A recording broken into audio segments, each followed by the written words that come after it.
Welcome back, everyone. We're here again on YouTube and LinkedIn with another exciting episode of the Top Innovator Series. This is where we dive into game-changing strategies, leadership ideas, and of course, we hear from the brilliant minds behind them. My name is Josef Martens, and I'm thrilled to introduce our guest today. With us today is Martin Miller. Martin is an experienced CTO, and he also advises startups, founders, and executive teams on the technical decisions they are facing. Before that, he held various tech leadership roles for a number of organizations, and today we're thrilled to have him with us. Martin, it's great to have you in the conversation here. Josef, thank you for having me. I'm humbled being here. Thank you. Awesome. So, Martin, the conversation is about leadership, and you're clearly not just established, you're super successful in your journey. When you reflect on your own journey and your evolution as a tech leader, what do you think are some of the reasons that got you to where you are today? Oh, accepting making mistakes, failing, fail Okay. fast. Okay. Definitely, and learn from that. Mhm. The accepting is an interesting word there, right? It's not just about making the mistakes. It sounds like there's an element of self-forgiveness in there or tolerance. Say more about that inner processing of that. Sure. I mean, there's sort of maybe a humorous point to this in saying it's maybe okay to ask for forgiveness Okay. later while you're incriminating yourself in the crime of the moment. Yeah. No, but all in good taste here and good intention. I mean, the road to bad places is paved with a lot of good intention, and I have shared many well-intended actions that didn't lead to good results, and you learn from that. Yeah. Yeah. Because no one wants to fail, right? And I'm going to make the same assumption for you now. We're not going out there to look for the next opportunity to fail. That's even though that's how we process it after the fact. I don't think that's the intention in many cases. So, how do you really come to that full acceptance of it? Well, okay, so you think in your own mind and you haven't reflected on others, and so Okay. you haven't heard the feedback. So you learn a lot by just listening. Well, now it's your turn to talk.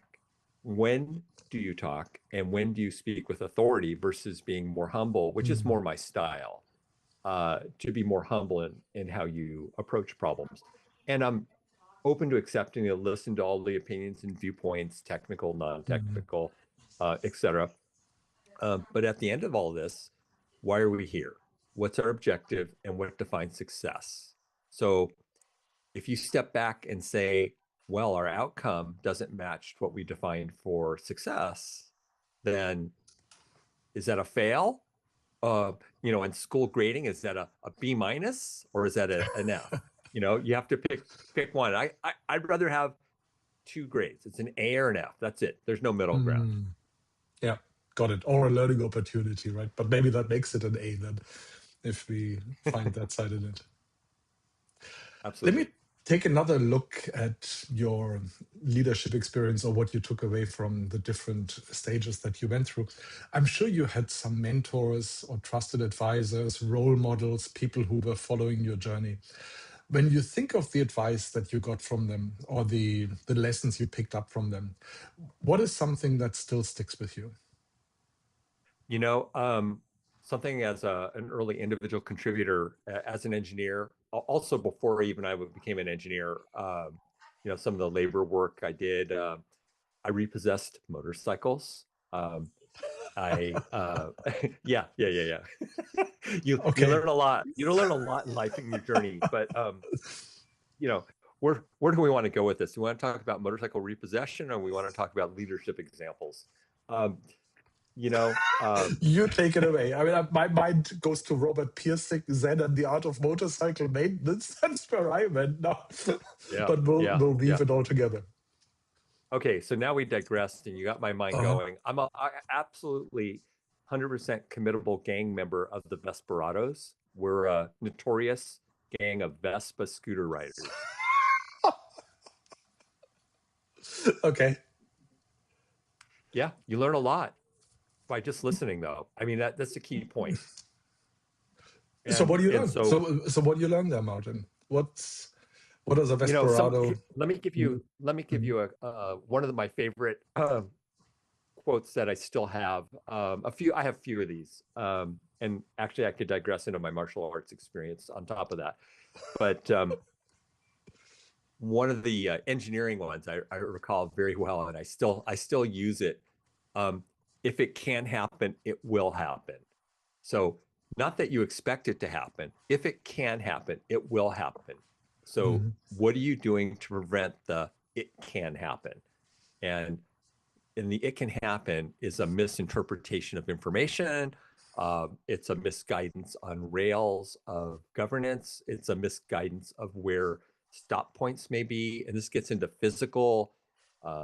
physics. We get into all kinds of fun things in engineering. And so if it can happen, it will. So if you didn't safeguard it, it will break. It will blow Yeah, up. It will explode on you. quite likely. Yeah. What was a surprise in your leadership journey? What was something where you had a clear idea? I know how this is going to play out. I know what's going to happen. You went into that situation and it was totally different. Um, I started some of my leadership with a little heavier hand in how I communicated with Okay. people.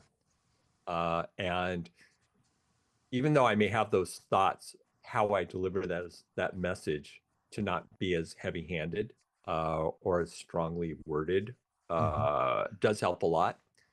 It helps, the main thing is, are you being heard? Or is that person you're communicating with being heard? Do they understand Hmm. you? Do you understand them? Can you find a middle ground? I mean, we don't have to go into politics, but there's people on, ends of spectrums. And the more they're different, the more they're the same. And so you take that into any world of discussion about how to do something. And there may be, I don't know, infinite possibilities of how you do it. Yeah. But one person says there's only one way to do it, and it's that way. And if you're objective, you go, well, actually, there's more than one way, but I hear that you have one way, and let's explore where that one way may fail. That And that almost sounds usually, like. Mhm. yeah, that's one way you intrigue that the person with the one way to open up and say, well, it won't fail, it's my way. Yeah. Yeah. That almost sounds like coaching language that you use there, right? I hear you have one way, and where is it going to fail? Also makes me think of what else have you tried if there's only Yeah. one way, right? Is there really only one way? 100%. And Mm. so you hit a couple key points. So it's funny. Early in my career as a leader, I told people I treat my dev team like they're my sports team. I played sports Mm. growing up, and I competed in sports as an Hmm. individual contributor. Single, fighting in martial arts. It's just all about you and Mm. your opponent. Where in a team sport such as football, which I played, it's the choreograph of 12 people on the field at the time, or excuse me, 11, because you'll get a penalty for that 12th person, but 11 on the field at one time, and it's a choreograph of what they do. And that I carry into a dev team very, very cleanly. Everybody Okay. has a role, everybody has a function, and we depend on each other. Let's be a team. And I remember some of the early awkward conversations. Why are you treating this like a sports team? We're we're developing software here. And I'm going, yeah, and your point is? Are you trying to win the battle with me or the game with me? Two different I like it. problems. I like it. Yeah. Which competition are you really in? That's a great way of phrasing Yeah. it. Is it between us here or us and the rest of the world? Yeah. Because I think we have the same end goal. We're trying to deliver Hmm. something in a window of time, um, meets the Yeah. expectation, delights our customers. They pay us. We make payroll. We all get paid. Oh, our equity turns from vapor into something valuable, and we go public or we get acquired. Some M&A Mm. action that, the financial big payback for people why they take those senior executive leadership Right. roles. Yeah. Got it. We talked about your past leadership journey. Let's take a look at today, Martin. And not a question about titles or companies or anything like that, still just on your journey. When you look at where you are today and you ask yourself, well, what else is there? What could I do? Where could I grow? Where could I develop? What area are you focusing on at the moment? What's an area Yeah, where there is a next step clear for you? I still like what I do, Hmm. and I enjoy mentoring people, and I do Hmm. that. I have a small community of people I mentor, and then I still help startups. I don't advertise who my clients are, but I take an operating role and advising role, typically within startups. I Hmm. do have a government service organization that I also work within. Um, but it's more of a mentoring, coaching, leadership type of approach for what I do. And then I do go operational, and this is how you do all the equivalent of blocking and tackling to get the job Hmm. done. Yeah. Yeah. Do you have a go-to leadership tool or leadership strategy that you use in those cases? What's sort of the default tool that you might be using? So I wouldn't say there's a default tool. I think it's an Hmm. amalgam of Hmm. leaders that I've been around, um, mentors I've been around, and approach from that angle.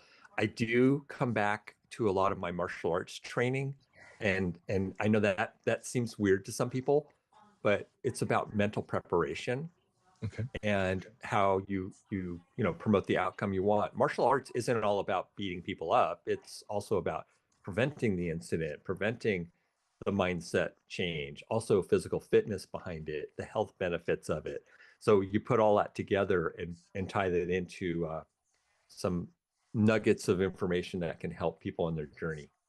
Remember, Got it. you can't do this Hmm. important piece. I'll repeat it. You can't do what you make up your mind you can't do. So have the can do mindset, can do. Yeah. That again sounds like coaching language that you're using there, right? Once you, in your mind, you don't believe that it's going to happen, there's no way it will happen, even though it could be completely within reach. Of course. Yeah. Let me talk about the future with you. If we were to have this conversation again in a few years' time, let's just say 5 years, and we talk about leadership, not technology, but the changes in leadership that might have happened. What do you think will change in leadership over the next years? Oh, I'm greatly entertained by the new world of what we call artificial intelligence. If you check my background, I've been working in it for well over a decade. The fun part is AI as a user and AI as a developer, two different realms. So that we have a whole world of new world AI experts that have been minted that are users of tools. And they're using those tools for thought process analysis. But what they're finding as a challenge, and this is not one they may see, but when they're reviewed and peer reviewed and looked at for why the results aren't outcoming the way they would like them to be, it is a lack of subject matter expertise. Okay. And that is really important. Hmm. Be a master of topics. Don't expect the machine to become your master. Yeah. I've been following AI in the context of scientific publications because I'm a physicist by background. And it's amazing to see that AI is producing new theoretical physics and mathematics papers. So they're really creative. There is some new content in there. So that is happening, that is taking place, that AI is not just regurgitating, it is creative. Well, it's creating from patterns that it can create from, but what it can't do is rationalize and do the experimentation when it comes to the physical world. We haven't connected Sure, the robot arm sure. with the the 3D printer with the Mhm. chemical baths. Yeah, Those things are connected in environments that are very controlled, but in an open wild west scenario, that hasn't really happened. yeah, absolutely. Absolutely. Martin, let me ask you a last question and then we're going to land the plane. When you look at how how many tech leaders are leading their organizations, what do you think they should do differently? Let's say you had a magic wand, you could do something about how leadership happens in technology. What change would you make? Well, I mean, I think you keep repeating the same word that I'm about to say, but change, accept it, use it, grow with it, change. Hmm. My whole career is about change. And then how do you manage working with change? Yeah, got it. How to, and change yourself as well, probably, right? How to, 100%. yeah. Reinvent yourself consistently.